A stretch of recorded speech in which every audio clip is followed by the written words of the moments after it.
Ya, Mas Edi sambil menyantap makanan karena ini acara silaturahmi sesuai dengan namanya. Jadi santai aja ya sambil makan, teman-teman. Saya akan memperkenalkan narasumber kita hari ini, ya. Narasumber yang akan bersilaturahmi dengan teman-teman. Beliau adalah ketua dari Asosiasi Pilot Drone Indonesia. Kita ngobrol-ngobrol, tanya jawab dan lain-lain dengan Mas Akbar Marwan, sudah hadir dari Jakarta, yang rambutnya gondrong sebelah sana. Mas Akbar nanti akan bercerita kepada teman-teman banyak hal sih, berbagi pengalaman dan lain-lain. Apalagi saya juga sudah cerita ya ke Mas Akbar, di Mandalika itu pegiat drone-nya cukup banyak gitu, cukup tinggi, sehingga alhamdulillah terima kasih sekali dan teman-teman sudah membantu mempromosikan sirkuit Mandalika, mempromosikan hal-hal perkembangan terkait sirkuit Mandalika, sehingga masyarakat yang di luar Lombok juga terupdate dan mengetahui perkembangan sirkuit Mandalika. Nah, silaturahmi kali ini itu supaya kita saling kenal, ya. Saya sih sebenarnya kemarin itu WhatsApp itu hanya beberapa, karena saya tahunya nama-namanya ada Mas Edi, Mas Agus mana ya? Wah, ini Mas Agus ya. WhatsAppan terus tapi belum pernah ketemu. Oke. Mas Agus, terus Mas Sutrisno.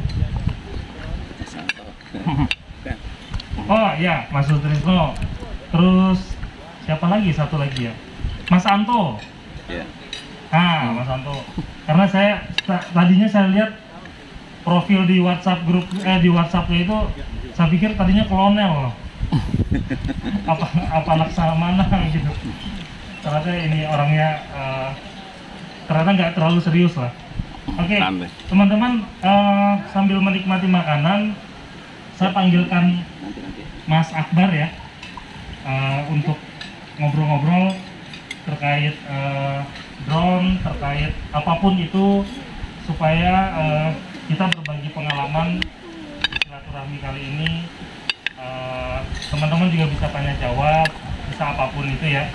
Dan untuk membersihkan waktu, saya panggil Mas Akbar, silakan ke atas pentas untuk menyanyikan 10 lagu.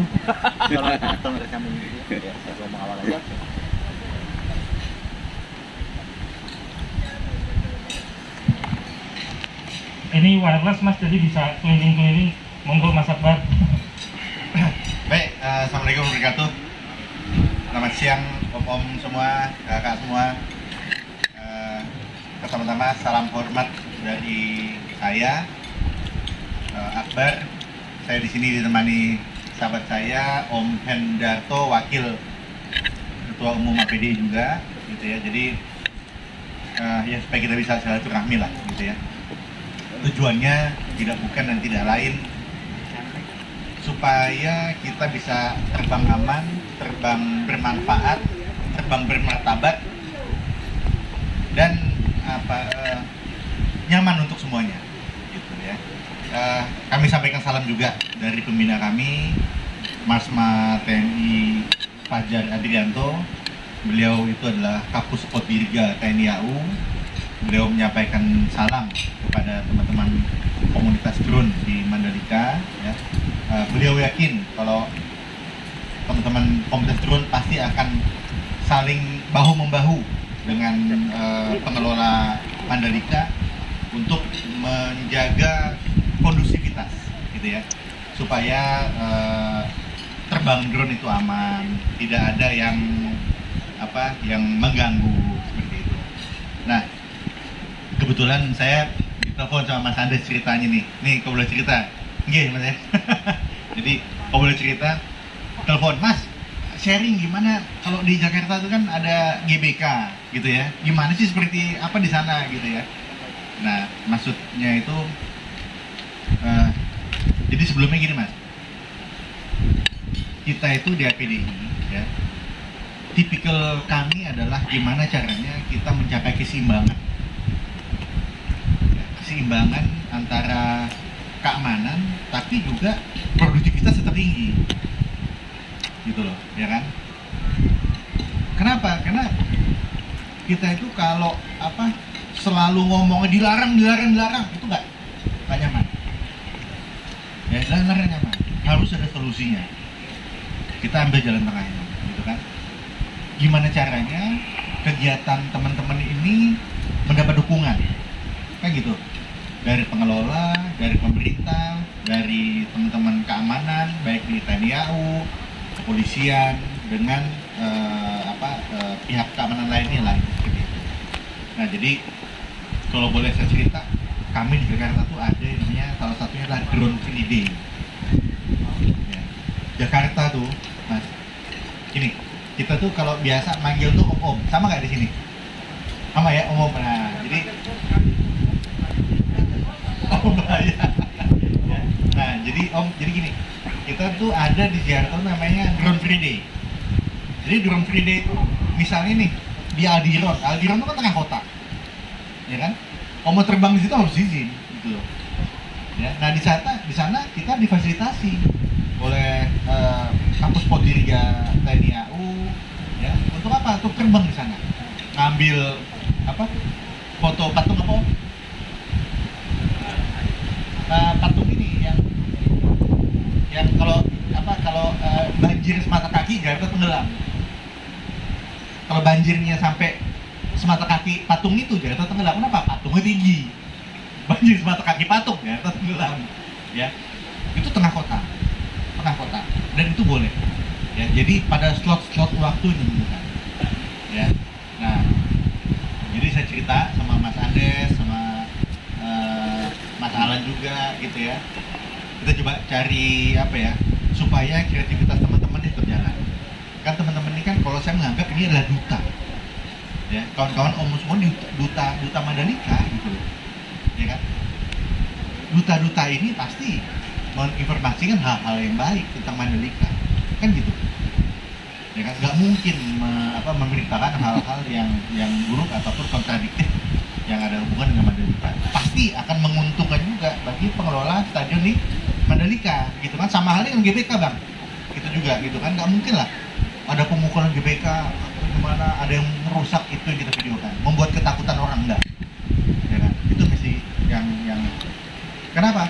Namanya kita komunitas nih, kita saling jaga, benar Bang? Kita saling jaga. Kenapa? Jangan sampai gara-gara 1-2 orang kita dilarang terbang. Saya yakin nih sama nih, kita sama semua nih, satu pikiran, ya kan? Jangan sampai ada orang yang misalnya lusa nih kan VVIP datang, Pak Jokowi datang di Jawa Mandalika, ya. Tahu-tahu ada yang terbang pas Pak Jokowi datang, waduh, hancur cerita, hancur Mina Bang, setelah itu hancur Mina, gitu kan. Dampaknya gimana? Dampak luas. Kenapa? Panjang urusannya. Satu, pastinya kalau ada VVIP datang itu pasti ada pas pampres, pasti ada jammer, nggak mungkin enggak, ya, gitu. Tapi yang saya khawatirkan bukan jammernya, drone jatuh ya udahlah masih bisa dibeli, bener nggak Bang? Cuma kalau udah ketarik masalah, panjang ceritanya. Terlepas dari itu, ya, yang terdampak tuh teman-teman yang lainnya. Dampaknya gimana? Nggak boleh terbang Bang, yakin, saya yakin, ya, nggak boleh terbang kita. Dengan license panen itu gimana? Bukan hanya terbang di sini Bang, nanti nih ada misalnya teman-teman media butuh jasa untuk terbang, harus yang license. Abang main ke Jakarta pun di sana bisa terima job dari luar daerah, bukan hanya di sini, ya. Abang misalnya kemana? Ke Papua, ada job mining di sana, terbang, bisa dipakai. Jadi cuannya bukan hanya dari wisata, kita buka lebih lebar lagi. Mumpung ini memang jobnya lagi banyak kayak gini. Karena orang pakai drone itu bukan hanya unsur wisata, tapi mencari sumber daya yang ada di bawah tanah juga, itu pakai drone. Jadi Bang, itu sekarang namanya drone itu bukan hanya foto aja, tapi ada alat namanya magnetometer. Magnetometer itu bukan yang di film itu ya, magneto, tapi betul dia magnet base untuk mencari barang itu 150 meter ke bawah, bisa pakai terbang ya. Kemudian bisa ngebawa alat USG, kita paham USG kan bisa di perut bang, ini USG buat di tanah. Jadi begitu terbang ketahuan nih sampai 10 meter ke bawah nih isinya apa, tergambar seperti kita USG, itu bisa pakai terbang. Dan itu bisa abang bawa kalau sudah tersertifikasi dan langsung. Insya Allah kita bantu, ya, sama-sama pengelola Stadion Mandalika dengan teman-teman Antara, juga Kemenhub dan dari Puspodirga, ya pasti kita akan support, gitu kan? Ya. Bismillah, ya Bismillah nih, ya kan? Nah, tentu sudah karena kita nih semua di sini menjadi duta lah. Nah, berarti kita sama-sama menjaga nih, ya menjaga kondusivitas, ya kan? Teman-teman yang memang mau terbang, main asal terbang, minta tolong diingatkan dengan cara yang lain, kan gitu, ya. Kita pun kalau memang kita nih sebagai mitra dari pengelola, mitra Antara, mitra kepolisian di sini, atau mitra dari FASI ataupun APDI di sini, kita kalau ingetin teman tentu dengan cara yang pas, ya kan, yang pas. Jadi itulah harapan kami bang. Jadi mudah-mudahan dengan awal silaturahmi ini, insya Allah kita akan berkegiatan di sini bang. Ya, saya sudah bicara dengan Bang Andes di sini, dengan Kapus Poddirga juga sudah setuju, Kapus Poddirga Marsma TNI Fajar Adrianto. Oke, kita buat kegiatan di Mandalika. Kita buat biar teman-teman di sana paham tentang aturan dan tersertifikasi serta memperoleh lisensi.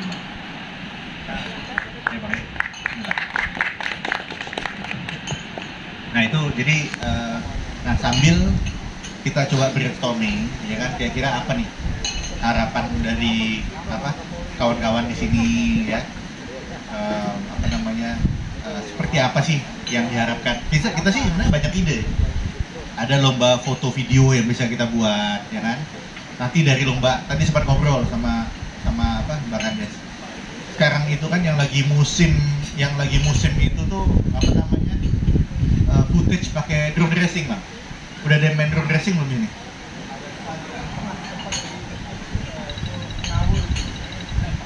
Ya. Wah, baru gitu ya. Nah, artinya itu baru belajar. Nah, baru belajar tapi udah nekat main di stadion, nah itu bahaya. Ya kan? Itu harus biasa itu kita main di simulator dulu. Simulator oke, barulah kita coba di tempat lapangan dulu. Jangan sampai merusak kualitas umum, itu bahaya. Ya kan? Gitu. Tapi memang itu keren luar biasa. Ya kan? Nah, nanti itu dibina oleh FASI setempat. Ya, nanti dari Danlanut kita minta tolong untuk pembinaan potensi olahraga drone racing itu bisa. Gitu ya. Jadi tentu kita kalau nerbangin drone racing di sini bahaya nih. Kenapa? Tahu-tahu nggak terkendali kena wisatawan yang lagi fatal akibatnya. Itu kan bisa 140 km per jam kecepatannya, ya kan? Jadi bisa fatal, bisa mati orang. Untuk mengedepankan sambil silaturahmi. Dan memang ini juga menjadi salah satu PR saya kebetulan kepala biro operasi di sini di Polda NTB yang mengurusi yang berkaitan dengan pengamanan setiap kegiatan yang ada di NTB tentunya. Nah, event Superbike ini kan memang mungkin event agak besar skala internasional yang pertama kita lakukan di Indonesia ya, masalah motor balap ini, dan ini memang masih banyak terdapat beberapa kendala, tapi semua on progress. Teman-teman dari NTB itu yang lebih tahu, ya. Karena salah satu pasaran adalah satu vaksin harus nyampe 70% di tingkat di dosis 1 dan 50% di dosis 2. Jadi kita sekarang Polda NTB dibantu rekan-rekan TNI, Dinas Kesehatan dan selainnya, stakeholder yang lain, kita mempercepat akselerasi vaksin, itu yang pertama. Yang kedua juga masalah pengamanan. Nah, pengamanan ini memang kami kalau Polda NTB itu sudah mempersiapkan rencana operasi namanya, karena kita kalau menghadapi sesuatu itu kita menggunakan pola operasi karena khusus perlakuannya. Kita akan melakukan operasi ulang 18 hari menjelang event sampai dengan selesai. Nah, kita sudah berkoordinasi juga karena dalam event balap ini ada dua bagian gitu ya. Jadi satu ring 2 yang di dalam sirkuit, paddock, VIP seperti itu, ring 1 dan ring 2 tersebutnya. Ring 3 itu yang di luar pagar. Nah, itu kita yang bermain. TNI, Polri dan semua mungkin unsur yang lain. Nah, 1, 2 ini khusus security dari MGPA nanti yang akan mengatur. Nah, kita lagi sedang atur aja teknisnya bagaimana nanti antara yang pengamanan dari internal MGPA dengan kita berkoordinasi apabila ada sesuatu hal di dalam sirkuit kan seperti itu. Nah, ini yang termasuk kita belum kita bicarakan masalah drone ini, ya kan? Saya sendiri terus terang saya juga agak awam masalah drone ini, tapi jelas ini menjadi perhatian kita semua. Kita kalau seperti kemarin kita rapat akan ada kunjungan Bapak Jokowi. Satu yang dibahas adalah juga masalah drone ini. Nah, drone siapa yang boleh terbang dan lain sebagainya. Nah, Mas Pampres juga punya SOP sendiri dia, kalau dia punya apa tuh yang bisa drone apa yang bisa ngejar itu yang bisa bisa jammer segala macam itu. Itu yang belum mungkin kita bicarakan nanti. Mungkin dari MGPA Pak mau kita nanti harus berkoordinasi nanti siapa ini pemenang tendernya yang mengamankan, katanya kan dibikin semacam kubah pengaman gitu ya. Nah, kalau kita mungkin sering baca berita di Israel itu kan dia kayak sistem dome itu kan untuk pengamanan mereka itu kan, sehingga apabila drone liar ini menyerang bisa diantisipasi. Nah, drone ini tentunya pasti rekan-rekan yang lebih paham pasti akan menarik. Ke depan kita semua tidak akan lepas dari teknologi seperti ini. Ya. Di film-film sudah digambarkan bagaimana drone itu bisa disetting, dikasih data alamat, dia bisa mengejar sendiri mencari orang untuk pembunuhan dan sebagainya. Kemarin saya sekolah di Lemanas, kebetulan yang satu bimbingan dengan saya itu Kolonel Angkatan Udara, dia membuat disertasi atau penulis tentang persenjataan drone ini yang akan dikembangkan. Nanti tidak akan banyak lagi menggunakan pesawat konvensional yang memerlukan biaya besar, harus melatih pilot yang dan sebagainya. Tapi dengan drone itu sudah bisa untuk menjadikan mesin-mesin pembunuh. Ya kan? Nah, ini kita mungkin yang cukup kecil, karena sudah bisa diskusikan. Tapi ini penting karena mungkin belum semua regulasi ada aturannya. Drone ini nanti bagaimana masih banyak yang belum memahami. Kita pun juga dari kepolisian itu mungkin masih memikirkan karena ke depan jelas drone skala besar bisa mengangkut orang gitu kan, bisa deteksi jadi macam-macam saya bilang. Nah, itu aturannya kita masih belum nyentuh ke situ. Bagaimana kalau dia tabrakan di udara segala macam, kalau ada korbannya. Nah, itu nanti bagaimana penyidikan, dan polisi juga mungkin belum terlatih untuk menyidik seperti itu. Semuanya mungkin juga dalam proses belajar. Saya kira ini diskusi yang menarik untuk masalah drone ini. Ke depan kita mungkin dalam waktu dekat jangkauan kita adalah masalah superbike ini, itu yang kita diskusikan. Tadi saya bisa dengar rekan-rekan sudah mempromosikan sirkuit dengan drone, itu sangat bagus sekali.